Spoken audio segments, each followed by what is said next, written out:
Florence, I'm English, I have red hair. Can you remember the first song you ever wrote? Yes. What was it like? Really bad. What was it called? It's so bad. It was a really cheesy song.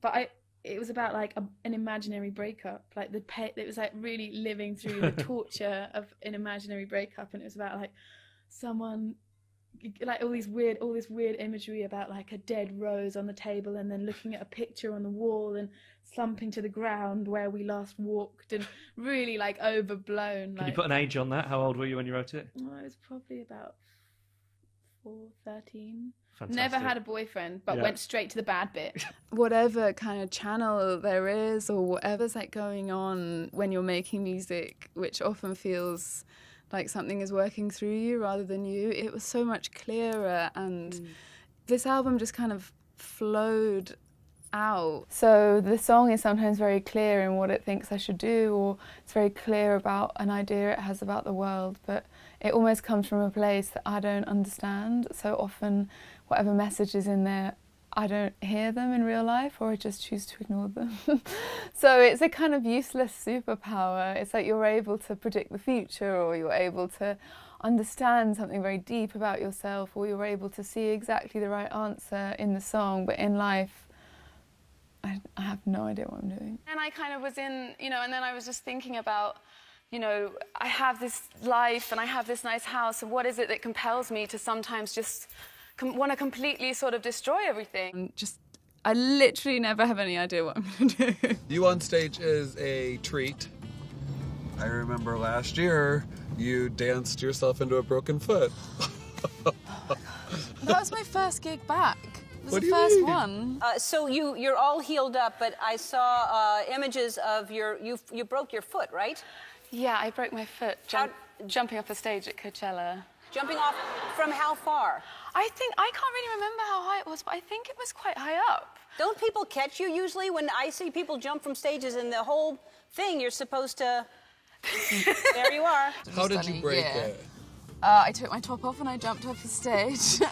You have kind of hippies and flags, and I don't know, I've had to really give myself over to like whatever is in charge of performances for me. Like, it isn't really me out there. Like, I had to just be like, okay, you got this. I was like, I don't know what's gonna happen. It was crazy because Dave Grohl had broken his leg and my foot had only just healed, so it was there was like a lot of broken hearts and broken bones that led to that gig. I think that song, it felt, the emotions of it, I felt very naked, I felt very exposed, I felt like, and it was almost like reclaiming that, and actually for me it was an extremely empowering thing to do, to own those feelings, I felt it was, to put yourself out there and be vulnerable. I found that actually, that gave me a lot of strength.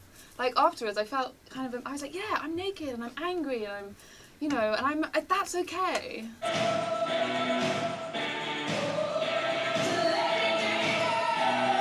It's like two people, and then one person goes like this, one person goes like this, and then you go like that, and the other person goes, so you go away, and the other person goes away, and then they come back very slightly, and you go, and you go, no, again, and that happens again, and again. That's basically how the whole video. And then so it feels like it's come around really quickly being back in the studio, but it's nice.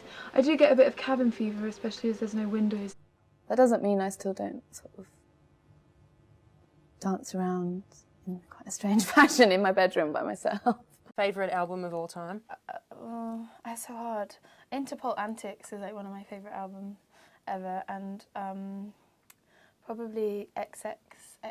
Yep. That album's pretty good, and Bon Iver album, Forever Ago. Those are like albums on the whole that have made me like just sit there and not really. Oh, and Arcade Fire's Funeral. Okay. And very cool. And Beirut, the Gulag Orchestra. So there's a lot of that. Yep. I couldn't choose really. All right. Tom Waits, Real Gone. That one. Anymore? Massive. Are you going to be able to stick around and see anything? Or are you, because you I am were you about to to the go park and see yesterday? I was to the park yesterday. I'm about to go and see the Maccabees. Their new album's great. I'm obsessed. I've been listening to it more than I've listened to my own album. In fact, I don't even like to listen to my own album because I'm such a perfectionist. If I listen to it through, I'm like, should have changed that, should have done that, oh God. I have to ask you about Rabbit Heart, Raise It Up, because it's the most requested song on my show, easily. Really? Yeah, Oh, cool. it's absolutely brilliant. So you have such great stories about how you created your other songs. Because that's a bit of a pop gem on the album, isn't it? Well, it's kind of weird because it is one of the most poppy songs, but it's actually about like sacrifice and pressure and being afraid of like basically the record industry. What's your most annoying habit? I'm very prone to panicking and overthinking things, so it would probably be like calling up people the morning after the night before, instead of just having fun, just to call up and be like, oh my God, everything's a total disaster, and did you see what I said to that person? Very and it's good. like, shut up, Florence. I would lose everything else, but I would never lose this notebook that I had. It was like I started writing on squares because I found lines made me feel like it had to be good.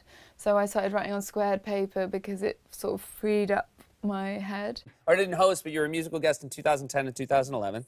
You don't do a lot of talking on talk shows. No, I get really nervous and I get quite shy, so yeah, All right. I get a bit scared, but I'm gonna try. Okay. Welch joining me now. How you doing? Good.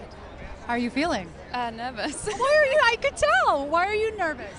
These things like make me quite anxious. I think it's just like so busy and yeah, get a bit anxious. I stay at home a lot. I wish that was a joke.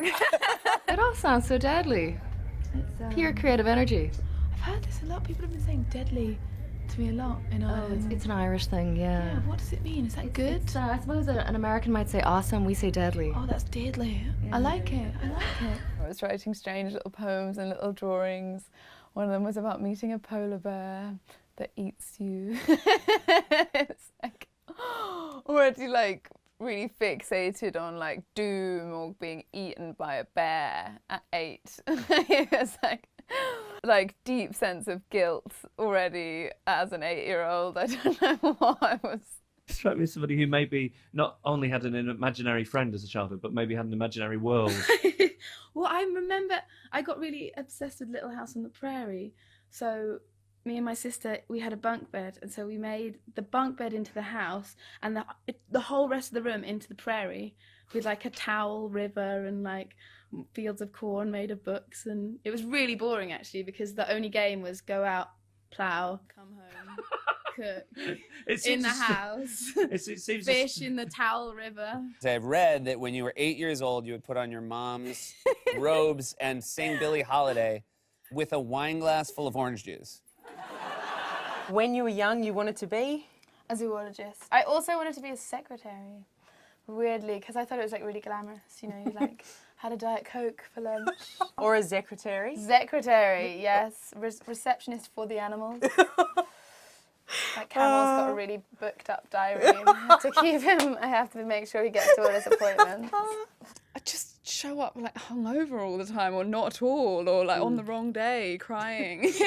They're like, where are you? I was like, I'm in the zoo. They're like, why? It's 11 in the morning. You're supposed to be in the studio. It's like, yeah, but I am at London Zoo. I'm not somewhere like nefarious. Like I can take a picture with the camel. I never had a garden before. It's really special having, especially in London, having like a bit of an outdoor space. It says a powerful force for good. That's what it says in here.